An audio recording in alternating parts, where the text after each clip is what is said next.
So, good evening, everyone. I am Shubham Singh, Vice Chairperson and Mechanical Team Member of the MTS AV Certificate Club. So, today I will be giving you a brief introduction of the roles of mechanical subdivision and design and development of an AOV. So, basically, mechanical subdivision works specifically on bringing all possible mechanical advancements in the vehicle to solve a problem, like making waterproof enclosures for sensors and electronics, designing the frame of the vehicle, and implementation of actuation system to run torpedoes, markers, and grippers. That all comes under the mechanical subdivision. So basically, our approach is that first, a problem is analyzed thoroughly to see how mechanical devices or subsystems can be introduced to solve that particular problem.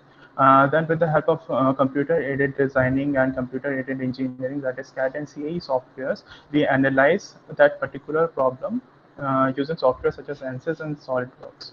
So, like in-house manufacturing is done to ensure no defects. Use of 3D printing, CNC, and laser machine is encouraged. So in this slide, I will be covering about the procedure that should be followed in order to when we want to design and develop an autonomous underwater vehicle or also a remotely operated vehicle. So the steps are like design. So design of an underwater vehicle is an iterative process. First, a concept is panned down, drawn on a rough paper. Once finalized, 3D model is made using SolidWorks. Like we use SolidWorks for our like computer-aided drafting. Then second step is that we do simulation of that design.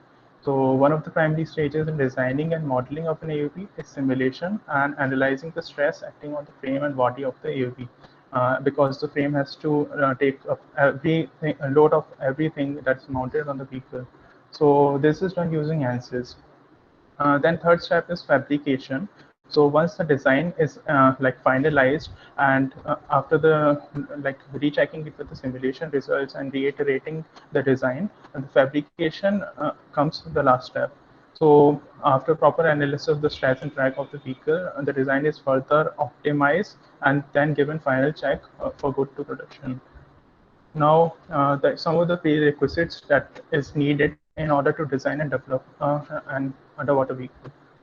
So, like basic concepts of machine design, engineering mechanics, fluid machinery, and machinery dynamics. So these subjects we usually cover in our undergrad beta B programs. So a very basic knowledge is initially needed. So in order to design an underwater vehicle, so knowledge of buoyancy, machine dynamics, like if you're using a thruster to propel that vehicle, so the vibrations will be induced. So one must have a knowledge that what will be the effect of those vibrations on the other machineries and the sensors that are added into the vehicle.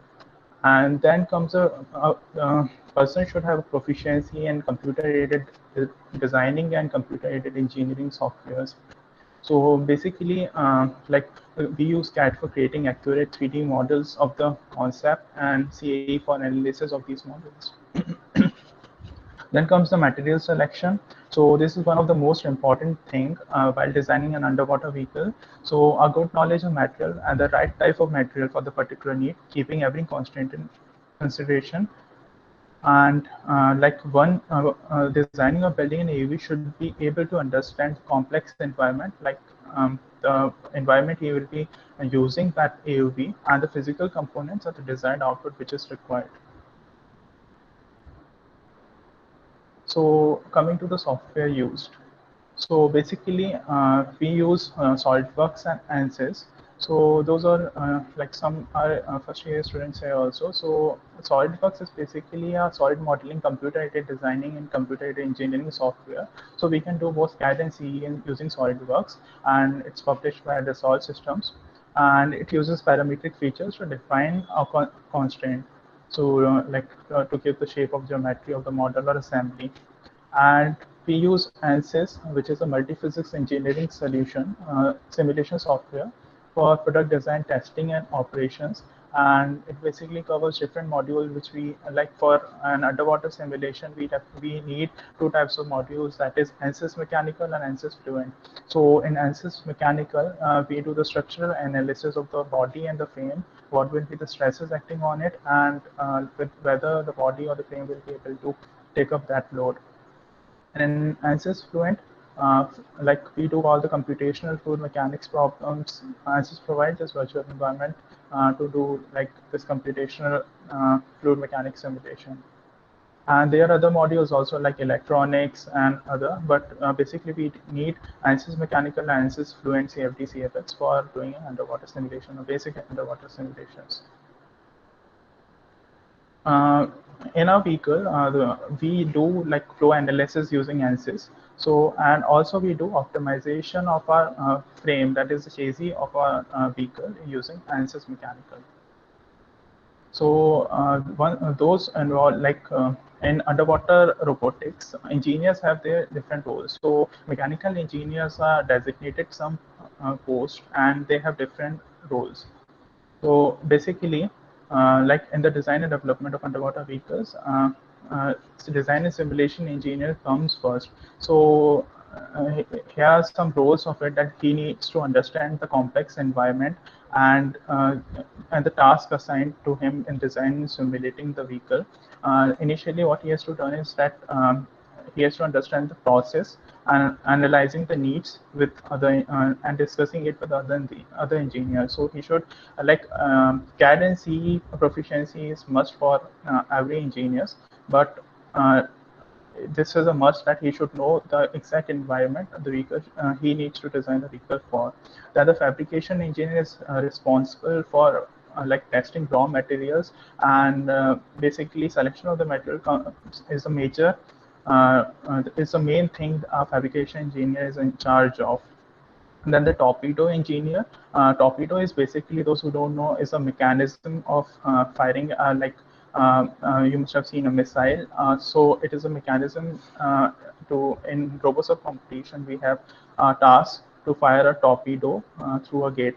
So that is assigned to a torpedo engineer, and he plays an integral role in research and development, production, installation, and maintenance of that mechanism. And then comes a prop engineer. Prop engineer, he should have a good knowledge of structural engineering and testing and production of those structures. So then we come to the most important topic of the slide. That is the main criteria, like material selection is the most important factor for an underwater vehicle. So material is to be decided very carefully, keeping all the factors and constraints in mind. Basically, factors such as weight, size, buoyancy, drag, strength depends on right material selection. So, first, while designing, we choose we assume a material, and based on that, we run some simulations. So, different materials offer different drag and have different outcomes. So, we have to choose a material. We have to choose correct material for that particular applications. And there are other constraints also, like you should choose right material according to your budget constraints. So you cannot go for carbon fiber if you have a low budget. So that is also a main thing. And regarding the material selection, it is a broad field that you can do your own, your master's degree in this particular field. So there are a number of factors to be taken care of in material selection. First factor is it depends on the shape of the vehicle. So sorry, on the type of the vehicles. So type of the vehicle can be shallow water underwater vehicles, mid-water underwater vehicles, and deep water underwater vehicles. So shallow water underwater vehicles are rated up to 500-meter depths and are used for performing oceanographic surveys, and which are close to the surface. So these are typically small in size since they don't have to bear a lot of pressure, and they generally have a low thrust to drag ratio. Then coming to the mid-water AUVs, so these refers to the class of AUVs used up to a depth of 2,500 meter, and so they have to be a large pressure underwater, and these are bulky in size. And then comes the deep water AUVs or underwater vehicles. So these are designed up to a depth of beyond 2,500 meter, and due to high oceanographic pressures, these vehicles has to bear. The housings are large and bulky.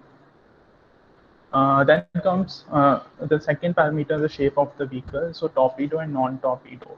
So in the previous slide, I used torpedo word. So that is for the torpedo mechanism. But here the torpedo refers to the shape of the vehicle, like a torpedo shape or single hull. Like torpedo is a single hull underwater vehicle, which offers less drag and can travel much faster than its like non-torpedo one. And the non-orbit obviously offers much more drag, so the material has to be selected accordingly. Then other parameters are like for housing materials. Housing is like the pressure hull in which all the electronics are capped. So generally most AUV components are adopted from ones that are designed to be used in one atmosphere, that is underwater. So most electronic components need to be placed in a pressure housing, like a pressure vessel. So the pressure housing need to be of extremely high strength so that it can endure that pressure, depending on whether it's shallow water, mid water, deep water, underwater vehicle. And the selection of pressure housing material becomes a critical issue for an underwater vehicle, since the material determines the weight of the underwater vehicles. So eventually, if the weight is too much, then the propulsive or the thrust force required by the thruster will be much more, and the endurance will definitely decrease because it will draw more power, more current. And commonly used pressure housing materials are steel alloys and aluminum alloys. And in our vehicle also we use aluminum alloy materials for the pressure housing. Then comes the structural material. So basically structure or chassis of an underwater vehicle refers to these material refers to those to make the structural members that hold the vehicle together, like the struts, back plates, frame, and the bottom plates of the vehicle. And basically that structural member do not experience a differential pressure and have to be able to hold the weight of the vehicle, so they endure the overall weight of the vehicle, of each and every equipment that are mounted on the vehicle. And then comes the flotation materials. So like most of the flotation material most commonly uses synthetic foam, and basically synthetic foam is a deceptive word for materials like glass, ceramic, polymer, or even metal spheres. So, if we do not use synthetic foam, then the size of an AOV will be too much. So, in order to make it buoyant, but with the help of synthetic foam, we can make a compact AOV and make it buoyant easily. And there are other materials also which we keep into consideration for, like electrical cables. So the electrical cables include wide cables that go between the various housings to connect the sensors, electronics, and controllers. Since these cables are compliant under pressure, so they just need to be watertight, and that is done with the help of molded rubber. So we generally use a normal DC or AC wire, and then we generally wrap it in the molded rubber to make it watertight. And uh, then comes the next slide, challenges in design and fabrication. So these are some of the challenges which we have which we got to know with our experience in the previous competitions, and while designing and fabricating all the versions of the underwater vehicle we have built as of now. And these are some like leak proofing of the hull. So basically, while designing, we have to give certain tolerance in the flanges of the pressure vessel, or the complete pressure vessel. So if these tolerance is, if there is any error, or if the tolerance is too much, then there are chances of water leaking into the pressure vessel. So right tolerance to be provided, and they are also correct or right use of O-rings in the flanges to, in order to ensure that water don't leak into it. And then comes stability, and stability is basically the role of center of gravity, and center buoyancy plays a significant role here. So we have to first we have to check whether we want to design positively buoyant, negative buoyant, or neutrally buoyant vehicle. Then we have to keep a center of gravity and buoyancy according to that. So then th third condition is that when an AUV or underwater vehicle is underwater, So there is highly nonlinear time-varying dynamic behavior underwater. So basically, it means that there are currents and waves which are uncertain. We do not know the magnitude of those, and that will cause the instability in an underwater vehicle. So control under these dynamic conditions too difficult. So vehicle is designed and programmed keeping this in mind and to counteract the effect of these currents and waves. And we also keep into account the obstacles and disturbances that into consideration, so that the stability and overall control of the vehicle is not affected.